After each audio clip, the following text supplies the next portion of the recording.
Welcome back to Chapter 1.3, Part 9 of 11. In Part 8, we define consistency, convergence, and probability to the truth as the data grow, and saw the sample mean qualify because it is centered with a vanishing spread. Consistency is a lovely property, but it is easy to overlearn. This short part draws two sharp warnings that keep you honest about what consistency does and does not promise. First warning. Unbiased and consistent are different properties, and neither implies the other. A recipe can be unbiased at every end, yet inconsistent. For instance, just use the first claim, x sub 1, and ignore the rest. That is unbiased, since the expectation of x sub 1 is mu, but its variance is sigma squared forever. Pouring in more data never helps, because the recipe ignores the new data. It never settles down. Conversely, a recipe can be biased at every finite n, but consistent if its bias shrinks to 0 as n grows. The lesson, consistency, is a statement about the limit. As the sample size goes to infinity, unbiasedness is a statement at each fixed n.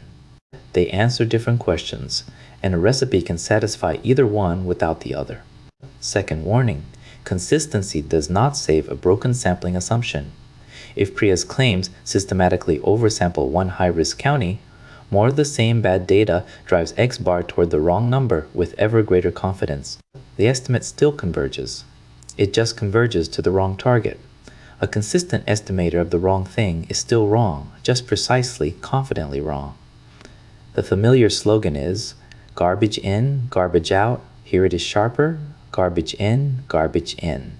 Consistency buys you precision around whatever your sampling process actually points at, and if that process is biased, precision only makes the error look more authoritative.